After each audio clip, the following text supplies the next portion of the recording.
Berita selanjutnya, Saudara. Komisi Pemberantasan Korupsi atau KPK akan kembali memanggil selebgram Lisa Mariana berkaitan dengan penyidikan kasus dugaan korupsi proyek pengadaan iklan pada Bank Pembangunan Daerah Jawa Barat dan Banten atau Bank BJB periode 2021-2023. Juru bicara KPK, Budi Prasetyo mengatakan KPK telah berkomunikasi dan merencanakan pemanggilan Lisa Mariana lantaran penyidik KPK masih memerlukan keterangan Lisa Mariana untuk mengungkap aliran dana non-budgeter yang dikelola di Sekretaris Perusahaan BJB.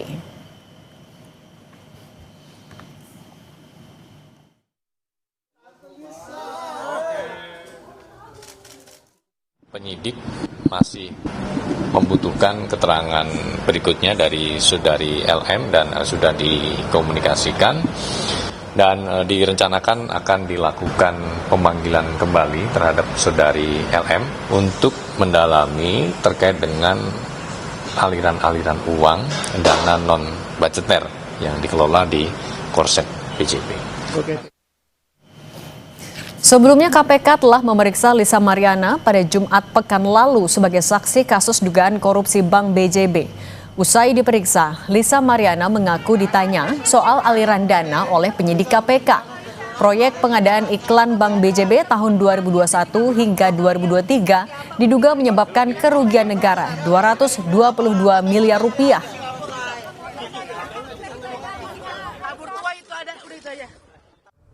Yang jelas sudah valid. Ini mengenai kasusnya Pak Ridwan Kamil di Bank BJB. Berarti membenarkan adanya aliran dana tersebut? Ya kan buat anak saya. Berarti benar?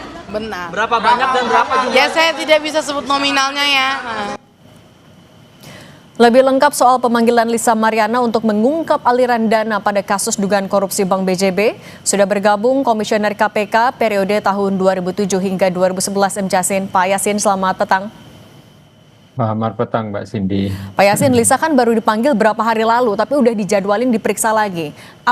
Sedalam apa informasi yang bisa diketahui oleh seorang saksi kalau dalam waktu berdekatan sampai harus diperiksa 2 kali? Ya. Dan bisa saja alasan kurang sehat sehingga untuk memaksimalkan pemeriksaan perlu dipanggil ulang.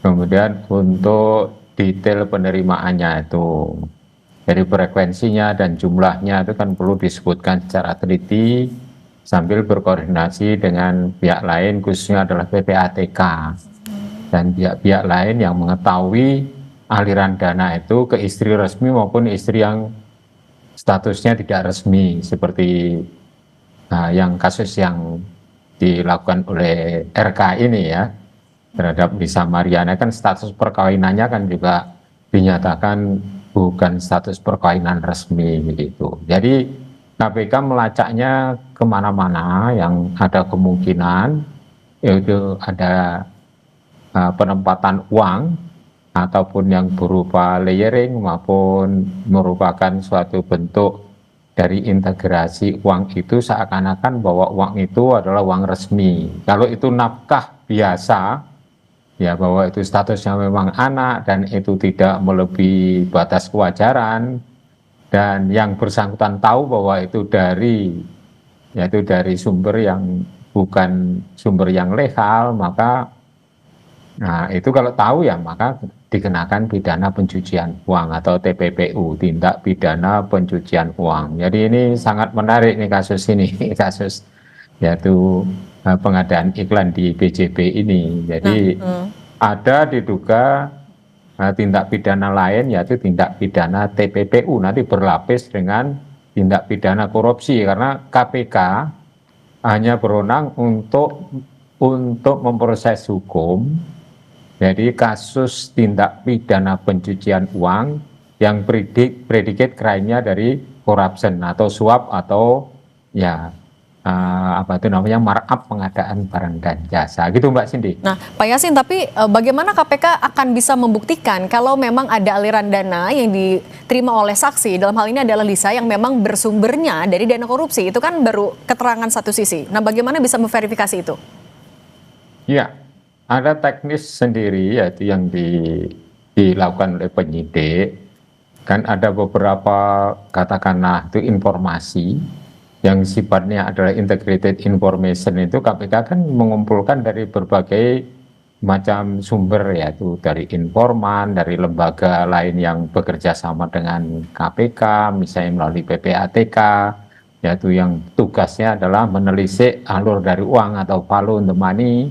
Itu nanti walaupun yang bersangkutan tidak paham, nah itu nanti juga akan bisa dipertimbangkan apakah pura-pura tidak paham bahwa itu hasil dari penyimpangan. Kalau diukur dari gaji suaminya misalnya, kalau itu statusnya suami, itu kan mesti tahu diberikan. Kalau berlebihan dan itu sifatnya rutin dan diduga juga mengetahui bahwa itu sumbernya bukan tidaknya dari gaji saja, nah itu bisa saja menjadikan suatu pertimbangan untuk bisa dan tidaknya ditetapkan sebagai tindak pidana pencucian uang. Nah, Jadi tapi memang Pak Yasin, tapi kan ini Lisa sudah mau diperiksa 2 kali, tapi Pak RK-nya juga kan masih dinanti jadwalnya kapan. Nah, kenapa diperiksa Lisa terlebih dahulu? Apa memang keterangan itulah yang akan jadi pintu masuk untuk memeriksa RK, atau strategi apa sih sebenarnya yang lagi dijalankan KPK?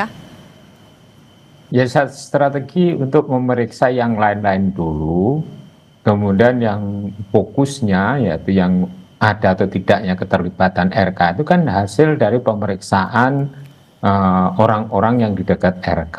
Sama dengan misalnya proses pemeriksaan haji. Kenapa Pak Yakut kok dipanggil yang terakhir kali? Itu setelah banyak orang yang diperiksa. Atau istilah lain tuh makan bubur panas dari pinggir, kan begitu. Itu strategi dari penyidik atau penyelidik untuk bisa mengungkap kasus itu menjadi terang benderang bahwa ada pelaku pidananya dan kategori apa itu pidana yang dia lakukan. Apakah pidana korupsi atau pidana pencucian uang? Kalau pencucian uang itu jenis yang mana? Itu. Apakah placement atau layering atau integration, itu kan dari situ. Jadi penyidik KPK saya kira sudah berpengalaman dalam menangani kasus ini. Kasus dulu yang menyangkut PKS juga begitu. Jadi pihak lain yang orang yang kenalannya dari satu orang tersangka yang namanya Patonya kan juga dipanggil seperti ini. Oke, berarti dari orang-orang terdekatnya dulu. Tapi Pak Yasin, artinya seberapa urgent untuk Pak RK kemudian dipanggil juga dalam waktu dekat? Ya, justru fokusnya adalah RK itu. Fokusnya, tetapi harus dihimpun informasinya itu dari orang-orang yang ada koneksi atau hubungan dengan pihak-pihak yang sekarang sudah menjadi tersangka maupun pihak RK sebagai gubernur yang mempunyai kewenangan untuk memerintahkan, kan sebagai komisaris otomatis itu kalau gubernur itu dari Bank BJB itu.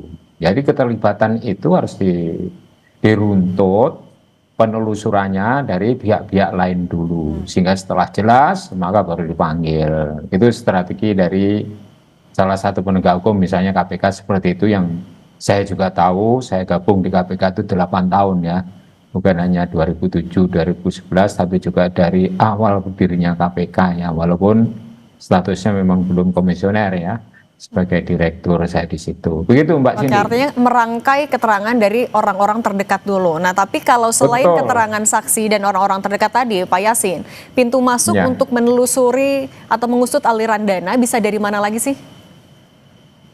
Dari berbagai sumber ya tuh ya, dari katakanlah ya di perbankan misalnya, yaitu ada transfer yang mungkin tidak bisa dideteksi oleh PPATK.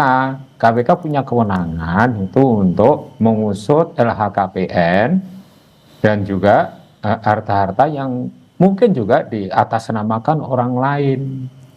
Jadi seperti itu. Jadi kalau yang namanya integration itu seakan-akan kegiatan usahanya itu adalah usaha yang misalnya investasi yang resmi, ada izin usahanya, dan itu katakanlah aktivitas yang sah, gitu, aktivitas bisnis misalnya, itu bisa saja ditetapkan di situ, sehingga penelusurannya itu harus dari berbagai aspek.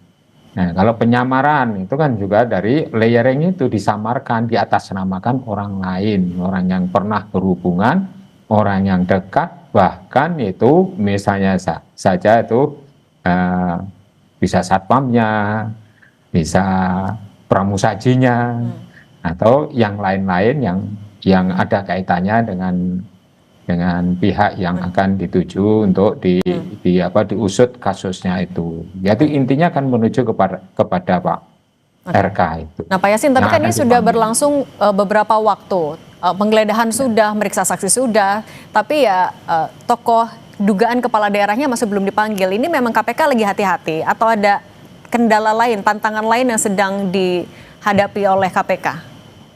Dugaan saya untuk melengkapi bukti-bukti itu barang bukti dan bukti-bukti lain sehingga mengerucut kepada 2 alat bukti yang cukup untuk menuduh seseorang atau meningkatkan status hukum seseorang itu dari penyelidikan ke penyidikan.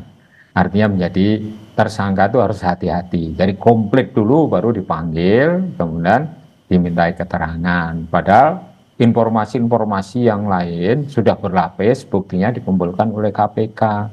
Strategi KPK seperti itu, tidak gegabah dan hati-hati di dalam melaksanakan penegakan hukum.